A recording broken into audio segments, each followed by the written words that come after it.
कमल से मैत्री कर ले। मिलता है सच्चा सुख केवल भगवान आपके चरणों में। भगवान के चरण कमल में सुख है। अगर पुस्तकालय भोजनालय के मालिक से परिचय हो जाए तो आपको वहां बैठे बैठे हर प्रकार की वस्तु उपस्थित करा सकते।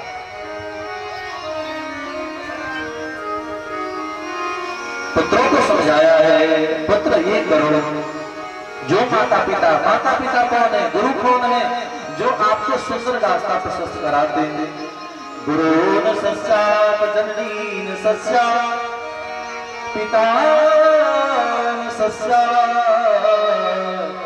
नामो जो मृत्यु की गर्भ से मार्ग से अलग न करा दे वो माता नहीं, पिता नहीं, गुरु नहीं, सगे संबंधी नहीं, वे हमारे अपने हैं जो भगवत भक्ति की ओर प्रेरणा प्रदान करते हैं। आज इस प्रकार ज्ञान देते हैं, अपने अजगर वृत्ति स्वीकार करके भगवान की भक्ति में लग गए। रिद्धि सिद्धि को स्वीकार नहीं किया, बेटा वैसे धर्मात्मा निकला। घर द्वार छोड़ करके बच्चे को राजा बना करके अपने भरत जी महाराज निकल गए। कहा आज नेपाल भक्ति नारायण गंडकी नदी के किनारे भगवान का भजन करने के लिए भगवान का भजन कर रहे थे।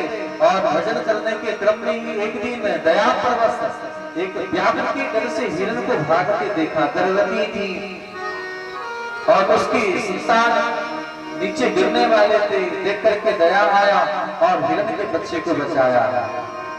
हिरण के बच्चे को बचाया तो लेकर के आया तो, लेकिन अब उनका भजन साधन जितना था सब छूट गया। और भजन शासन छूट जाने के कारण दिन रात हिरण के बच्चे की सेवाएं करते हैं। ध्यान देना, जो लोग जो लक्ष्य लेकर के चलते हैं और उस लक्ष्य से बीच में विहीन हो जाते हैं, पथ भ्रष्ट हो जाते हैं, मार्ग से च्युत हो जाते हैं, उनका कल्याण नहीं होता है। विचार करने वाली बातें। आज हिरण के बच्चे को याद कर करके अंतिम में मरे तो हिरण के बच्चे के रूप में जन्म हुआ। अंत्यागति सामति। इसीलिए हम सब निश्चित करके भगवान की भक्ति करनी चाहिए, नहीं किसी तरफ इसी में आकर्षण नहीं होना चाहिए। ऐसा हुआ हिरण के बच्चे में आसक्ति के कारण हिरण बने। बड़ा दुख हुआ कि मुझे हिरण बनना पड़ा, कहाँ मानव थे हिरण बनना पड़ा। इसी दुख के साथ पुनः शरीर त्याग करते हैं, पुनः ब्राह्मण कुमार बन करके आए। किसी से संग ही नहीं कर रहे हैं, किसी से दोस्ती नहीं कर रहे हैं। पिताजी पढ़ा करके थक गए फिर भी नहीं पढ़े। भाइयों ने घर से निकाल दिया। जा पेट पर रह करके काम करता, पक्षियों को हटाता। लेकिन पक्षी को हटाता क्या, पक्षी को और बुलाता और कहता तू सब खा ले। क्या कहता है, राम जी की चिड़िया राम जी का खेत, राम जी का चिड़िया राम जी का खेत, खालो चिड़िया घर भर पेट। राम जी का चिड़िया राम जी का खेत, खालो चिड़िया घर भर पेट। राम जी की चिड़िया राम जी का खेत, राम जी का चिड़िया राम जी का खेत, खालो चिड़िया घर भर पेट। राम जी की चिड़िया राम जी का खेत, खालो चिड़िया घर भर पेट। राम जी की चिड़िया राम जी का खेत, राम जी की चिड़िया राम जी का खेत, खालो चिड़िया घर भर पेट। राम जी का चिड़िया राम जी का खेत, खालो चिड़िया घर भर पेट। खालो चिड़िया घर भर पेट। इस प्रकार गा रहा था।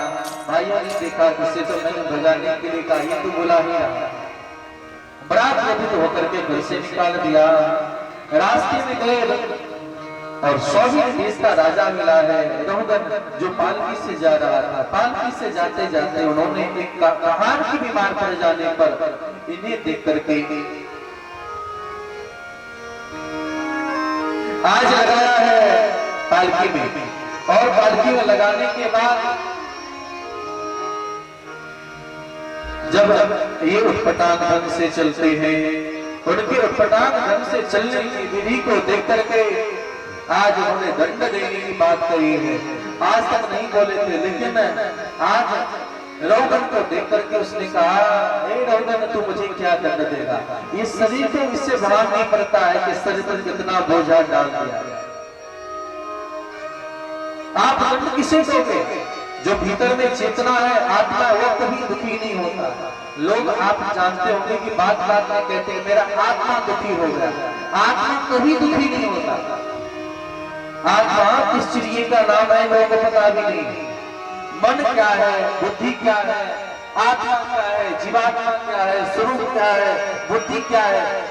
मन राजा है, बुद्धि निर्णायक है, जीव जीव है, और आत्मा कुछ नहीं करता। आत्मा साक्षीभूत रहता है।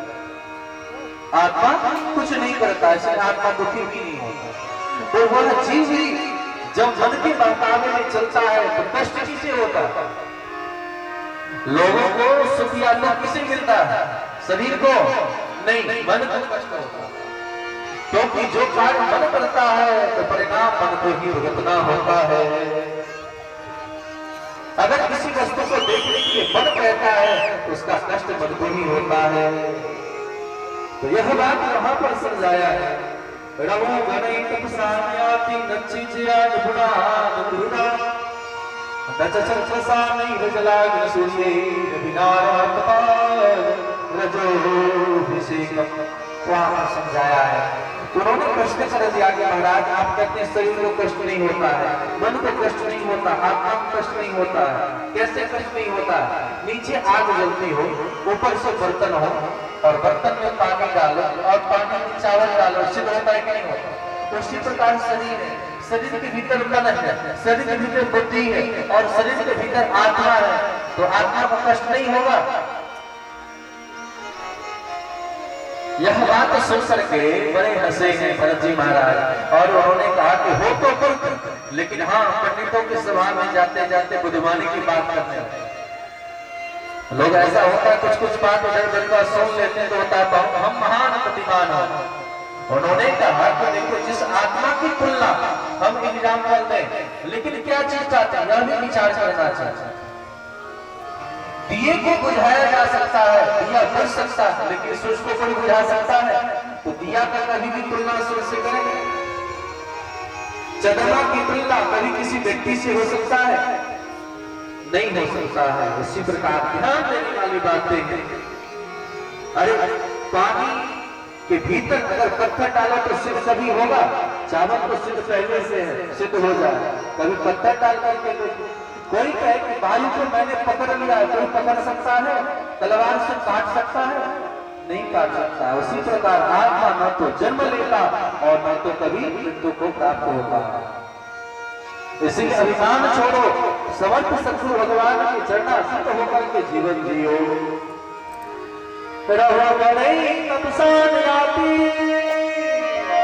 नच्ची ज्ञान गुणान दुर्गा नचचन प्रसानै रजलाग्न सूर्ये विनारात्पाद रजोभिषेकम। यह ज्ञान कब होगा? जब सद्गुरु भगवान के चरण कमल के रज को स्वीकार करो। जब महात्मा कृपा करते हैं, गुरुजन कृपा करते हैं तो काम बनेगा। अर्थात श्री गुरु चरण सरोज रज निज मन मुकुर सुधार वरणो रघुवर विमल जसु जो दायक फल चार। तो श्री गुरु चरण सरोज रज, यही है अहिल्या के भी चरण कमल रज चाहते। इसीलिए सूरदास महाराज जी उसी रज को लेते हैं। अंतिम समय में सूरदास महाराज गुरु वंदना गाते हुए कहते हैं,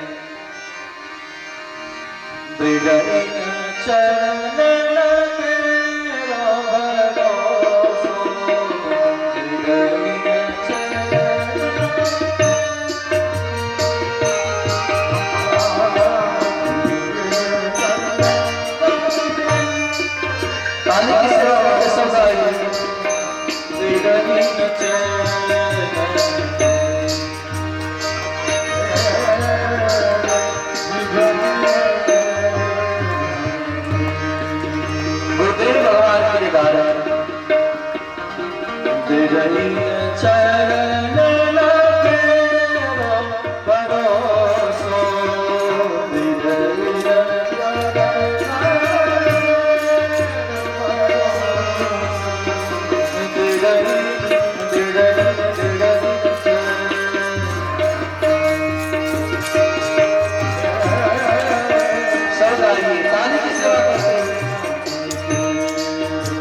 श्री सद्गुरु भगवान की जय हो।